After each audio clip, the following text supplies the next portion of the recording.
Squad?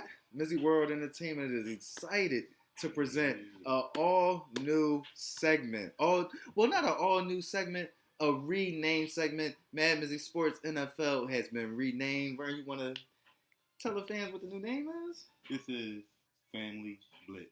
Welcome to Family Blitz. You dig what I'm saying? And this is episode 1, breaking down, giving y'all the most authentic breakdown of the NFL content out right now. This is the off season, so we're breaking down the off season. Verna, lead us into our episode 1 of Family Blitz. So the first thing we got to cover, obviously, is the big off season quarterback wide receiver moves in the NFL. Mm-hmm. Starting with, who do you think is the biggest? Which one? Between the quarterbacks? Quarterbacks. We're going to do our quarterbacks first. Okay, I'm going to say Deshaun Watson. We haven't seen Deshaun Watson in a year. It's huge news that he's been exonerated basically from the accusations that he was going through over the past few years. He got the major contract that he wanted. It's going to be interesting to see him with that run game and Amari Cooper over there now. So, yeah, I'm going to say Deshaun Watson. I like Deshaun Watson. I think he was the biggest newsworthy as far as, quarterbacks, obviously given his, allegations or whatever like that. Mm-hmm. But in terms of impact on their team, I'm going to go with Russel Wilson in Denver. Mm-hmm.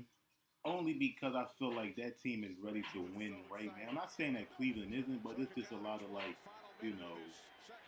debacle in there in Cleveland. That's not a lot of it's a lot of messy stuff going on right now. It's not clean. It's not clean over there. So and they got a lot of like cleaning up to do. Denver's defense is ready. They were the top 5 defense last year. Mm-hmm. So given their defense, the weapons that they already got, the young weapons that they already got, mm-hmm. you throw a guy like Russell Wilson in there mm-hmm. with his pedigree, his Super Bowl pedigree, mm-hmm. His personality, like his offensive lineman already, I forgot his name, but he was already talking about how he's already welcomed in the locker room, how he gets along with everybody, just the type of locker room and personable guy that he is. Right, he coming in smiles and bopping. You know what I'm saying? Yeah. Like Russ ain't gonna come in on no extra stuff or on like diva time. Like I ain't chopping it up with y'all. So it's not surprising to hear that he's coming in and already winning over the locker room.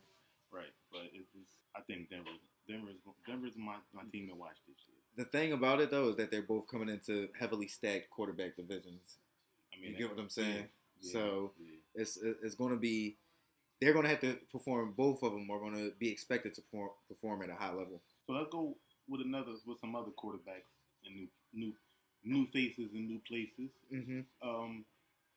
Let's go with Matt Ryan. Matt Ryan is no longer in Atlanta, replaced by Marcus Mariota. Mm-hmm. He's now in Indianapolis. Mm-hmm. How does that impact Indianapolis moving forward? I think it's going to bode well for Indianapolis. The only thing I don't like with them is that they keep trying to solve their quarterback problem through the free agent market. Right. I feel like they should just go out and draft a guy, try to develop him, and see where it goes from there. Frank Wright is a genius. We believe he did the first development of Carson Wentz, which fell from underneath him. I don't know what happened with Carson, but I don't know. I just don't like the fact that they keep going for the older quarterback. So that's my take from it. But I feel like, of course, it's going to bode well for him. He's a veteran quarterback that knows what's expected of him and knows to take care of the ball, where to go with the ball in certain situations, and that's what's needed for them. They're a win now team as well, I believe. So that's what's needed for them. And just because they're a win now team, I think.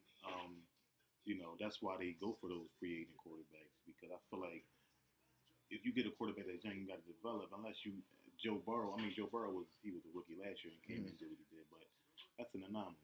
Pat it's not expected. It's an anomaly. Pat Mahomes set mm-hmm. for a year or two, so that's an anomaly. Mm-hmm. So but it's also hard to draft a quarterback and come in and develop them. Mm-hmm. You got a win-ready team right now. Mm-hmm. It's kind of tough. So I understand what they do with the free agency and trying to get a quarterback that can get them a win right now. I think Matt Ryan is going to be.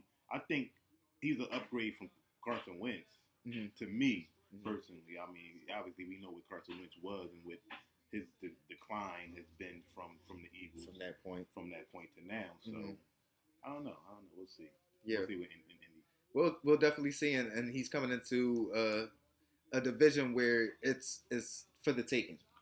He's coming in, stepping into a division that's for the taking. Right. So he doesn't have a competition of Tom Brady in the NFC South and was going through it with Drew Brees. He's coming into a division that, I mean, his toughest competition might be Trevor Lawrence in year number 2. So I mean, you got Tennessee. Tennessee. Oh yeah, but formidable, I guess. They was the number 1 seed last year. So yeah, I mean, but I'm speaking from that's team wise. I'm speaking from a standpoint of quarterback wise. I feel like he's clearly the best quarterback in the league. Yeah. So it should be for the taking. It's a quarterback's league now. Right. Marcus Mariota in Atlanta. How do you see that? I mean, he's a seat filler. He's a seat filler. I mean, we'll see what happens. They're probably going to have a terrible season. Right. They're going to wait around until they see a franchise quarterback. Right. I don't see Marcus Mariota coming in and being anything special. They might win 6, 7 games, something like that. Man, not too special. What do you think about Jameis Winston staying in New Orleans? What does that mean for New Orleans? Again, nothing too special. I feel as though they felt as though the best fit, been there already. And then you think about everybody, it's not that destination that was sought after anymore without Sean Payton there anymore. So I feel like they just was like, you get what I'm saying? Right. So I feel as though he's just another seat filler. I mean, I'm not saying that Jameis isn't, but I don't know what's going to happen with New Orleans without Sean Payton. You know what I'm saying? Right. So let's move on from quarterback. Let's go to the wide receivers now. Devontae Adams in Las Vegas. I think they're a Super Bowl contender. Obviously, they were in the playoffs last year. Las Vegas, Derek Carr, Derek Carr and Adams obviously was, I think, college. They went to college together, played in college together. College roommates, from what I heard. So, listen, man, I think they take that next step this year, me personally. What do you think, Max? I have an affinity for the Raiders. I have a like for them, a little likeness for them, but I just don't know, man. That division is tough. You feel like that. We just talked about Russell's coming into that division. You think about we're expecting Justin Herbert to take that next step, and if you think Pat Mahomes ain't gonna come back with vengeance, it's gonna be another story. But then you think about, I mean, they paid Derek Carr, they paid Devontae, so. Right. I mean, it's going to be on the defense, I feel like. So whoever in that division can come with the best defense, because it's probably going to be 2 teams that come out of that division at least and make the playoffs. So whoever can come with the 2 best defenses. I like Max Crosby, so I can see them being the second team to make the playoffs. And then who knows when you get into the dance. I would have to see a lot from Derek Carr though. That's what I'm gonna say. And it's saying a lot, but I mean, he's got his number 1 now. His clear number 1. He's got his clear number 1. I think he does take that next step because he has that wide receiver and that safety blowout in Devontae Adams, who people say is probably arguably number the 1. the best wide receiver in football. That's the argument. Coop, Devontae, DeAndre. So he's in the conversation. So just to have that, and I feel like he was already a really good quarterback. So just to have that number 1 receiver and that safety blanket, like I said. I think it's just going to take him to that next level. I mean, I feel like he has no choice but to take it to that next level. Yeah, man. And I feel like he will, me personally. I've always been a secret fan of Derek Carr. I just like the way he plays football. Facts. I like his game, and but that's where it lies with me. The Raiders go as far as how they're going to take the leap that Derek Carr takes. You feel what I'm saying? So we'll see. Moving on, Tyreek Hill, Miami. The Legion of Zoom. Not only did that, what did that mean for? What did that mean for Miami? What did that mean for Tua? Whatever, how you say his last name?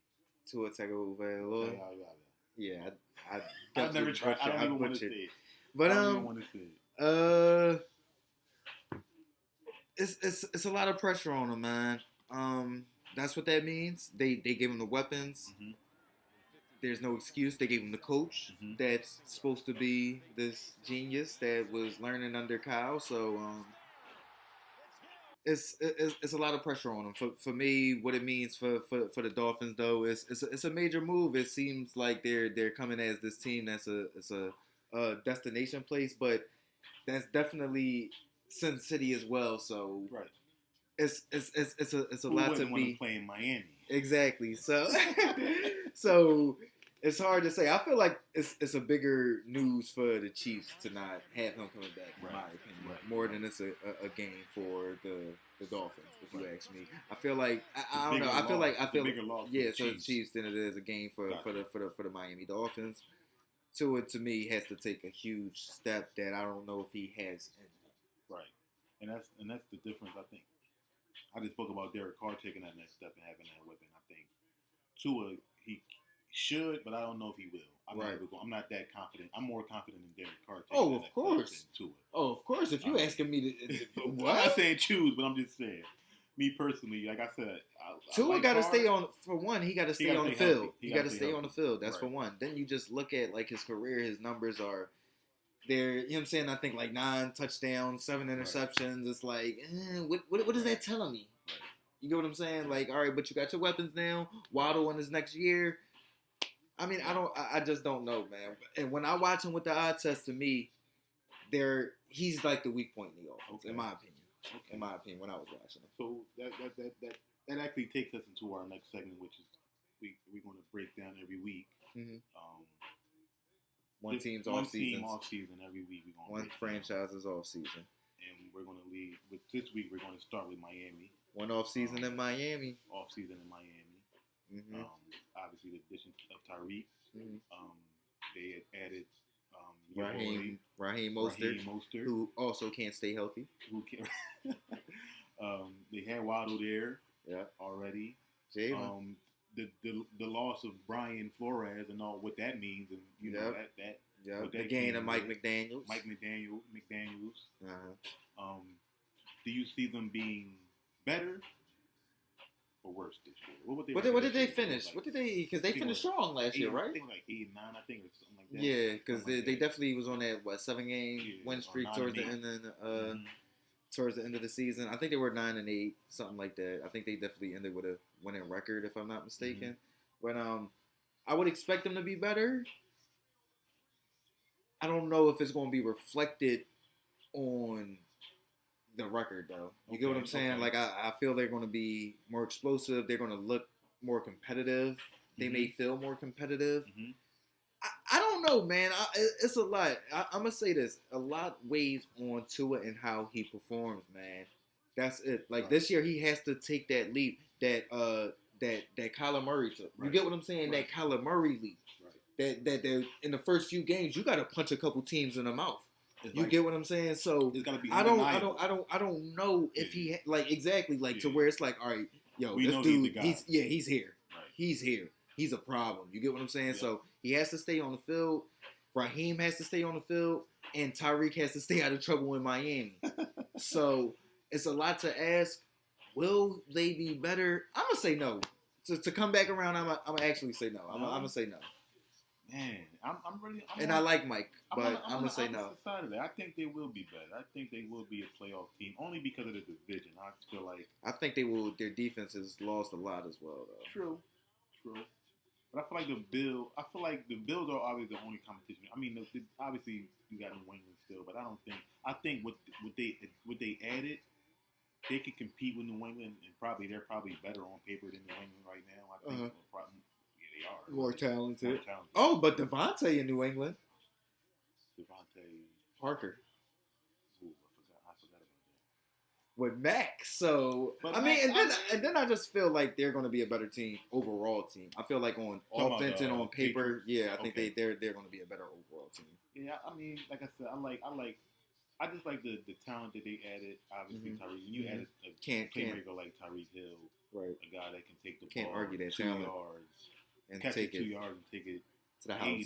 Yeah, I mean that's a game changer right there for me. So it's that with all that speed, they're gonna stretch the field. With Waddle on the other side, like you can't, who do you double? They are both speedsters. Like I just feel like, and I feel like I said, we talked about Tua. He had like I said with Derek Carr, he has to take that next step. Mm-hmm. But for me, I feel like Derek Carr has already been steadily taking those steps. Right, gradually. For me, Tua has to take a huge step for this all to be what everybody is trying to make it to be in Miami. You get what I'm saying? Like Like, they're not a Super Bowl contender. I don't think you think. Do you? I don't think they're a Super Bowl contender, but I think they can be a wild card. I think they can be, I think the Bills is obviously the class of that division, but I feel like they can get a wild card. Okay, being out New England would be a win. Yeah, exactly. I think they can be a better team. I think they're going to have a better record in New England. I think so, in person. Ooh. Early prediction, I disagree. I think that New England will have a better record. Okay, Early you like Bill. Okay, you like Bill. I definitely like Bill. That's okay. I like that combo when they're separated. Yeah, we agree. I like them singly. I like them individually, not together. Not together. Brady and Bill can stay apart. They can stay apart. Yeah, that's the wrap of the episode, right? Yeah, that's episode 1. Short and sweet. Family Blitz. Man, I hope y'all enjoyed this segment. I know we had fun. Tried to get straight to the point. Didn't come around the time that we wanted to, but we're going to try to keep it short next time. Y'all know what it is, man. Listen, subscribe, like, share, comment. Let us know what y'all think. Get in this comment section. Get the debate going, man. What y'all think Miami is, man? And what's the biggest quarterback move, and what was the biggest wide receiver move? Is Vern tripping because he think New England going to have a worse record than Miami? Am I tripping because I think New England going to have a better record? Let us know, man. Gang.